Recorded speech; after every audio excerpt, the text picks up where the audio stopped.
3-0 to Tottenham and a wonder goal from Son Heung-Min. Two wonder goals from him, really. It was a very good performance from the South Korean who really delivered, really stood up today with Harry Kane being out of the team and on what was a potential banana skin for Tottenham. It also saw them get a debut goal, introduced Sorin have his debut from the bench of Danjuma. He scores a goal as well. And sometimes the backup strikers that have come to Tottenham either haven't been given the chances or they haven't, when they've been given the opportunity, really come alive, or they've been lackluster in their first few performances. It's really kind of built up pressure against them. The fact that Danjuma gets that goal will be good news for Tottenham as well. Now, I know a lot of people will get at Spurs and say, well, this is they found their level. You know, what else did you expect? They should be doing this. Well, Spurs haven't been this dominant in a large amount of games this year. You would argue Nottingham Forest are better. You're right in saying Nottingham Forest are better than Preston, but they went away to Nottingham Forest in the Carabao Cup, the League Cup, and were absolutely played off the park that night. Preston tried, and Preston have got a reputation of playing decent football in the Championship. They're a good side, and they didn't lay a glove on Tottenham tonight. And it isn't as easy as saying, well, it's easy. It's not as easy as just turning up and saying, well, it's Preston. We'll steamroll them. We'll beat them. It was a raucous atmosphere. The fans were behind the home team in Preston North End, and Spurs had to be careful. They had to be aggressive, and they really had to concentrate. And it was a good performance from them. Is it a game that's going to get their juices flowing and make them think, you know what, top four is a guarantee, maybe even a late push for something of merit? No, but it's the response you need to recent woes and recent poor performances. Son needed the goals as well. We all know with him that he's been an individual that has really let Spurs down this season, and that's the only way to describe it. He let Tottenham down this year.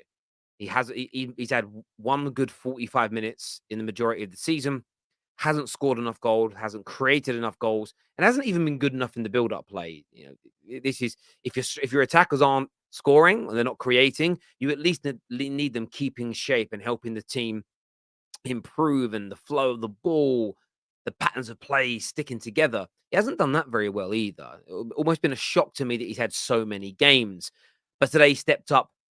Two brilliantly worked goals and deserves nothing but absolute credit. I want to go to some of your comments. I want to know what you think and feel. Wizard says, credit to Spurs. They are earning respect by staying in the FA Cup and not losing on purpose. Gids here says, Spurs fans, no excuses. You have to win the FA Cup. It's a weird comment there. Everton is punching air right now. Why? What have I missed about Everton? You can't just say that and not tell me why. Maybe I've missed that news. Let me know why. I don't know. I don't know what it is that you're speaking about there, my friend. DJ here says, big up Terry and everyone in the comments. Thank you very much, DJ.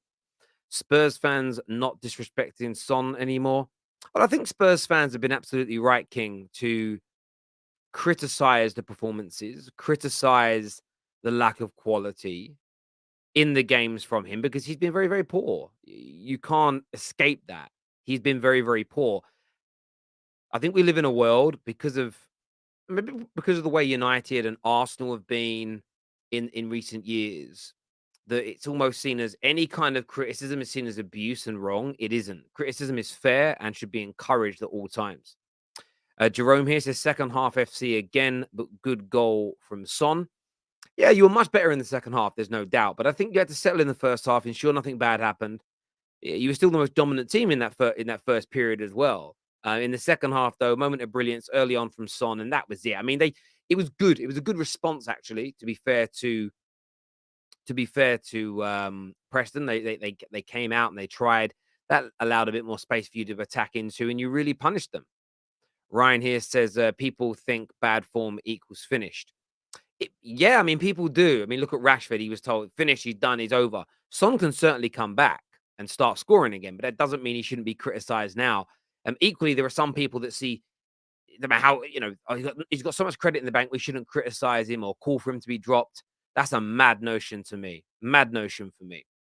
This here from Digger D says Son is a beast.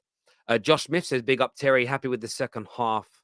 Son needed them goals, and Danjuma debut goal, very classy from him when he came on. Yeah, he looked nice and tidy when he came on. And listen, you needed to add to the attack because Son isn't on form. So far, Richarlison's been an absolute disaster of a signing on the football pitch.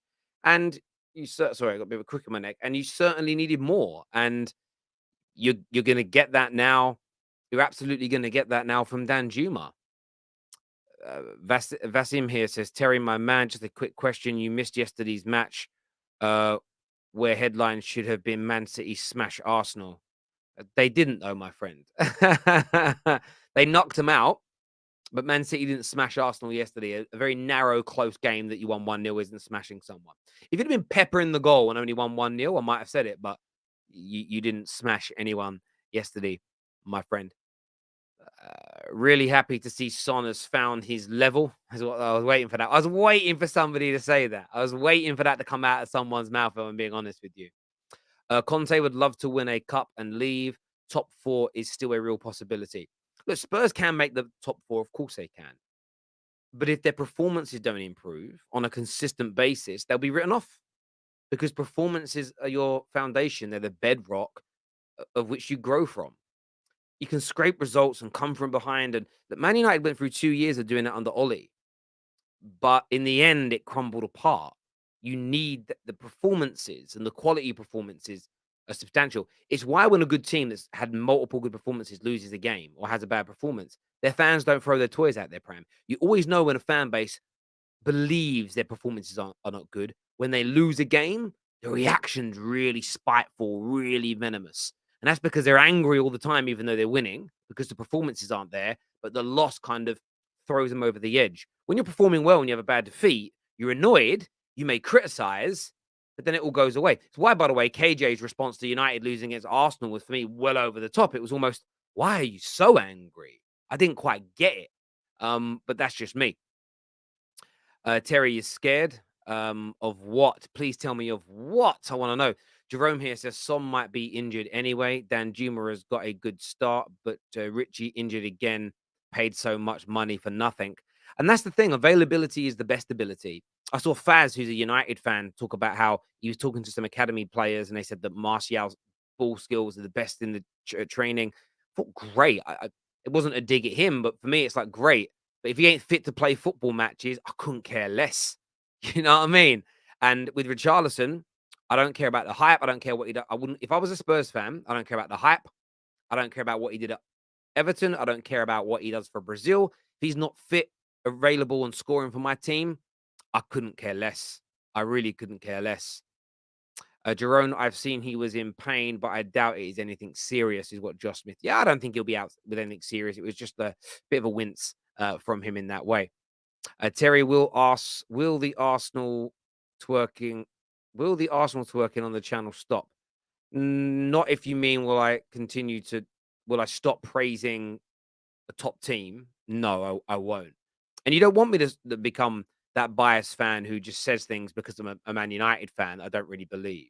You know, I will speak the truth. And I don't know who you support, HM. You could be a Spurs fan. But if next season Spurs are the best team in the league, wouldn't you rather me say they're the best team in the league? Then pretend they're not? That'd be very weird, wouldn't it? Why would you ever follow a YouTuber that lies? That'd be very strange. David here says, sup, Terry, did you read my super chat? Yeah, I did. You may have gone by that time in the show. It was saved, my friend. I'm very sorry you didn't hear me read it out about your newborn daughter. But yes, I definitely read it out, my friend. Congratulations again. I really do appreciate it. Remember, we star them sometimes and come back to them later. So I definitely didn't miss it. But listen, we're live after Manchester United versus Reading. So come back and join us on a short match reaction today. Hit the like and the share button before you leave. Subscribe to The Terrace, and we'll see you all again soon.